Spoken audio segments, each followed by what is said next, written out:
बंगाल के सरकारी कर्मचारियों की बल्ले बल्ले। शुभेंदु सरकार ने पहले बजट में किए बड़े ऐलान। एक झटके में 20% बढ़ाया कर्मचारियों का डीए। पश्चिम बंगाल में सरकारी कर्मचारियों की बल्ले बल्ले हो गई है। जी हां, पश्चिम बंगाल की बीजेपी सरकार ने सरकारी कर्मचारियों को बड़ा तोहफा देते हुए डीए एक झटके में 20% बढ़ा दिया है। इस बढ़ोतरी के बाद सरकारी कर्मचारियों का डीए बढ़कर 38% तक पहुंच गया है। राज्य कर्मचारियों को ये बढ़ा हुआ डीए 1 अक्टूबर से मिलेगा, यानी कि अब उनकी सैलरी में महंगाई भत्ते का हिस्सा दुर्गा पूजा से पहले 1 अक्टूबर से 38% आएगा। दरअसल बंगाल में बीजेपी सरकार ने आज अपना पहला बजट पेश किया, जिसमें शुभेंदु सरकार ने कई बड़ी घोषणाओं का ऐलान किया। बजट में बेरोजगार युवाओं, महिलाओं, छात्रों, बुजुर्गों समेत सभी को ध्यान में रखा गया। बता दें कि राज्य में अभी 6वां वेतन आयोग लागू हुआ है। बीजेपी ने चुनाव के दौरान राज्य कर्मचारियों से 7वें वेतन आयोग को लागू करने का वादा किया था, जिसके गठन की मंजूरी शुभेंदु कैबिनेट ने पहले ही दे दी थी। ऐसे में डीए में ये बड़ी बढ़ोतरी कर्मचारियों के लिए राहत भरी खबर मानी जा रही है। डीए बढ़ने का सीधा असर कर्मचारियों की मासिक आय पर पड़ेगा। सवाल उठता है कि बढ़े हुए डीए का फायदा किसे होगा।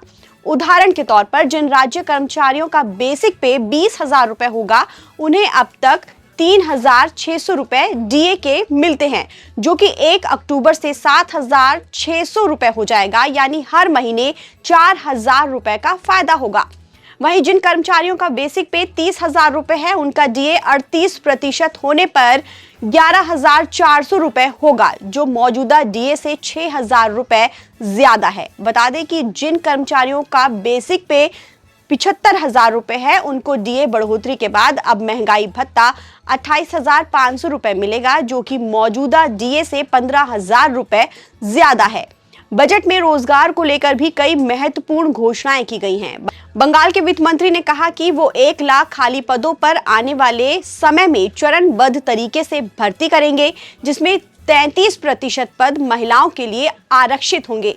इसमें पुलिस विभाग के लिए 20,000 कर्मियों और 50,000 शिक्षकों और शिक्षा कर्मचारियों की भर्ती शामिल है।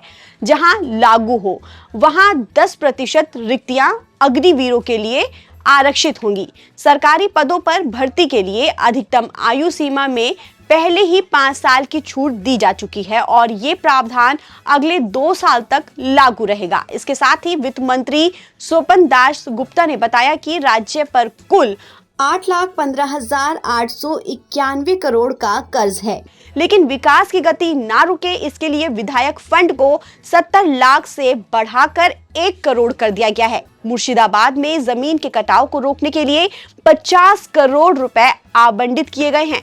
राज्य सरकार ने 21 से 45 साल की आयु के बेरोजगार युवाओं के लिए भरोसा योजना की घोषणा की है। इस योजना के तहत ग्रेजुएट छात्रों को जिन्हें अभी तक नौकरी नहीं मिली है, उन्हें हर महीने 3,000 रुपए मिलेंगे। इसके अलावा जिन छात्रों ने ग्रेजुएट कंप्लीट नहीं किया है, उनको हर महीने 2,000 रुपए मिलेंगे। कुल मिलाकर बीजेपी सरकार का पहला बजट कर्मचारियों, युवाओं और विकास योजनाओं पर केंद्रित रहा, जिससे आने वाले वक्त में राज्य की राजनीति और अर्थव्यवस्था दोनों पर बड़ा प्रभाव पड़ेगा। ताजा अपडेट के लिए आप बने रहिए नवभारत टाइम्स के साथ। नमस्कार।